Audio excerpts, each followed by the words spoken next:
ஓம்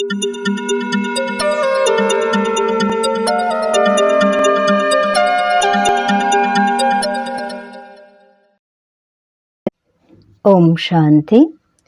என்னுடைய பாபா என்ற பட்டி 41 நாட்களுக்காக நடைபெற்று கொண்டிருக்கின்றது.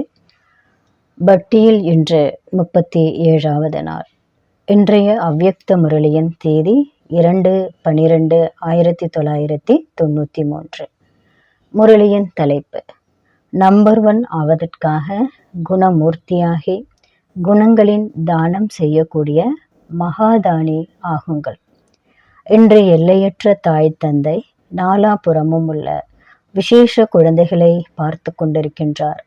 என்ன விசேஷத்தை பார்த்தார்? நிரந்தர ஞானி, ஸ்திரமான சுயராஜ்ய அதிகாரி, அகண்ட தடையற்ற அகண்ட யோகி, அகண்ட மகாதானியாக எந்த குழந்தைகள் இருக்கின்றார்கள்?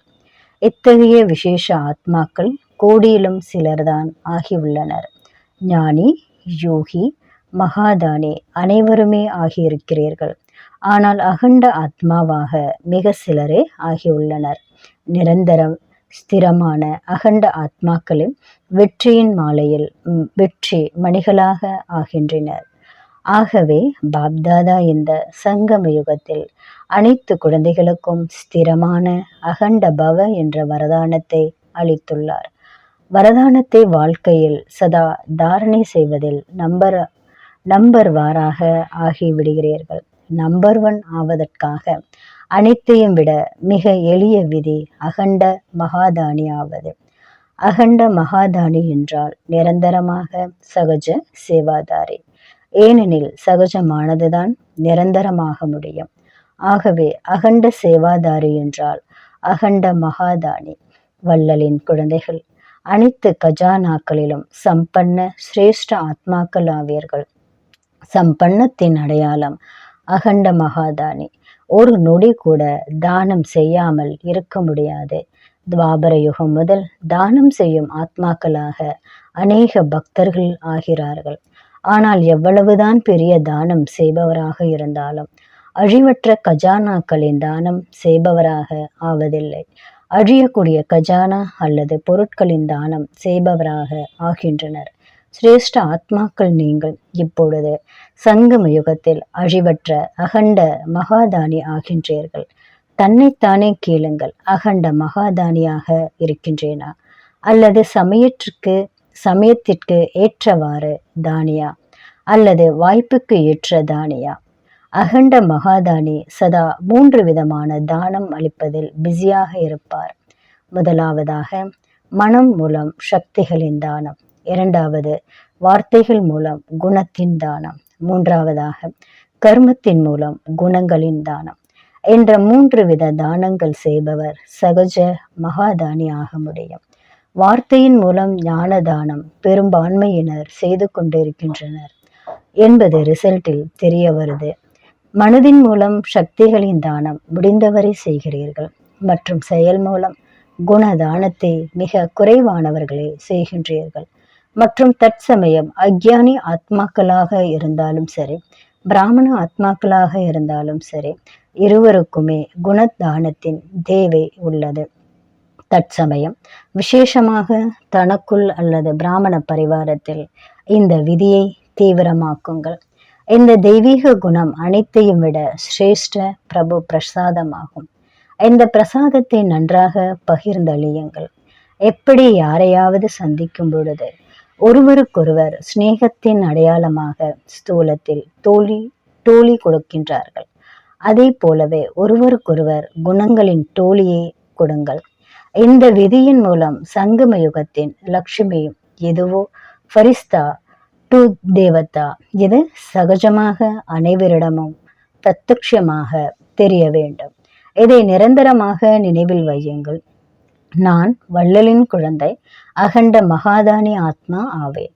எந்த ஒரு ஆத்மாவிற்கும் அக்ஞானியாயிருந்தாலும் சரி, பிராமணனாக இருந்தாலும் சரி கொடுக்க வேண்டும். பிராமண ஆத்மாக்களுக்கு ஞானமும் முதலில் உள்ளது. ஆனால் 2 விதமான வள்ளல் ஆக முடியும். ஒன்று, எந்த ஆத்மாவிற்கு எந்த சக்தி தேவையோ அந்த ஆத்மாவிற்கு மனம் மூலம் அதாவது சுத்தமான உள்ளுணர்வு அதிர்வலைகள் மூலம் சக்திகளின் தானம். சகயோகம் கொடுங்கள். இரண்டாவது, கர்மம் மூலம் சதா சுயம் வாழ்க்கையில் குணமூர்த்தியாகி பிரத்யக்ஷ முன்மாதிரியாகி மற்றவர்களுக்கும் சகஜமான குணதாரணை செய்வதற்கான சகயோகம் செய்யுங்கள். எதற்கு தான் கூறப்படுகிறது குணதானம்? தானம் என்றால் சகயோகம் அளிப்பது. இன்றைய நாட்களில் பிராமண ஆத்மாக்களுக்கும் கூட கேட்பதற்கு பதில் பிரத்யக்ஷ சான்றை பார்க்க விரும்புகின்றார்கள். யாருக்காவது சக்தி தாரணை செய்வதற்காக அல்லது குணத்தை தாரணை செய்வதற்காக அறிவுரை கூற விரும்பினால் சிலர் மனதிற்குள் நினைப்பார்கள், சிலர் கூறுவார்கள், இத்தகைய தாரணை மூர்த்தியாக யார் ஆகியிருக்கிறார்கள் என பார்க்க விரும்புகிறார்கள். ஆனால் கேட்க விரும்புவதில்லை. அப்படி ஒருவர் மற்றவருக்கு கூறுகிறீர்களா? யார் ஆனார்கள்? எல்லாரையும் பார்த்தாச்சு, எப்போவாவது ஏதாவது விஷயம் வந்தது என்றால் கூறுகிறீர்கள், யாருமே ஆகவில்லை, எல்லாம் நடக்கத்தான் செய்யும் என. ஆனால் இந்த அலட்சியமான வார்த்தை சரியானது கிடையாது. சரியானது எது? பிரம்மா தந்தையை பின்பற்றுங்கள். எப்படி பிரம்மா தந்தை தானாகவே சதா தன்னை நிமித்தமாக உதாரணமாக ஆக்கினார். பிரம்மா பாபா தன்னை நிமித்தமாக உதாரணமாக்கினார். இந்த லட்சணத்தில் கொண்டு வந்தார். அதாவது யார் தானாக நிமித்தமாகி பிரத்யக்ஷமா சான்றாகின்றாரோ அவரே அர்ஜுன். முதல் நம்பரில் வருபவர். ஒருவேளை தந்தையை பின்பற்ற வேண்டும் என்றால் மற்றவர்களை பார்த்து ஆவதில் நம்பர் 1 ஆக முடியாது, நம்பர் 1 ஆகி விடுவார்கள். நம்பர் 1 ஆத்மாவின் அடையாளம். ஒவ்வொரு சிரேஷ்ட காரியத்திலும் நிமித்தமாகி மற்றவர்களை சாதாரணமாக சிம்பிள் ஆக்குவதற்காக உதாரணமாக சாம்பிள் ஆவது. மற்றவர்களை பார்ப்பது பெரியவர்களோ சிறியவர்களோ சமமானவர்களோ. ஆனால் மற்றவர்களை பார்த்து ஆவதற்கு முன்னால் இவர்கள் நானும் ஆவேன் என்றால் நம்பர் 1 இவர் ஆகிவிட்டார் இல்லையா? ஆகவே தானாகவே நம்பர் வாரில் வந்து விடுகிறார். எனவே அகண்ட மகாதானி ஆத்மா சதா தன்னை ஒவ்வொரு நொடியும் 3 வித மகா தானங்கள் மூலம் ஏதாவது தானம் செய்வதில் பிஸியாக இருப்பார். எப்படி சமயமோ அப்படி சேவையில் சதா ஈடுபட்டு இருப்பார். அவருக்கு வீணானதை பார்ப்பது, கேட்பது அல்லது செய்வதில் விருப்பம் இருக்காது. ஒருவேளை இடையிடையே தடைப்பட்டது என்றால் அதை சம்பூர்ணம் என கூற முடியாது. தற்சமயம் தங்களுக்குள் விசேஷ கர்மம் மூலம் குண வள்ளல் ஆவதற்கான அவசியம் உள்ளது. ஒவ்வொருவரும் சங்கல்பம் செய்யுங்கள், நான் சதா குணமூர்த்தி ஆகி அனைவரையும் குணமூர்த்தியாக்கும் விசேஷ கடமையை செய்தே ஆக வேண்டும். ஆகவே தனது மற்றும் அனைவருடைய பலவீனங்களை முடிப்பதற்கு இந்த விதியில் ஒவ்வொருவரும் தன்னை முதலில் நிமித்தம் நம்பர் 1 முதல் நம்பர் என புரிந்து கொண்டு முன்னேறுங்கள். ஞானம் நிறைய உள்ளது. இப்போது குணங்களை வெளிப்படுத்துங்கள். சர்வகுண சம்பன்னமாகுங்கள் மற்றும் ஆக்குவதற்காக உதாரணமாகுங்கள். நல்லது.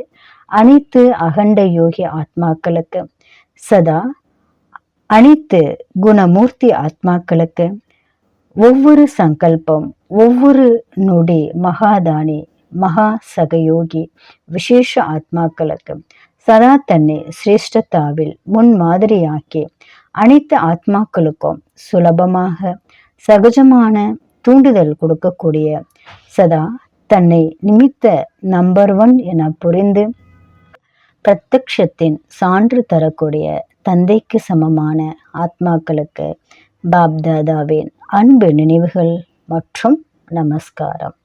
நன்றி. ஓம் சாந்தி.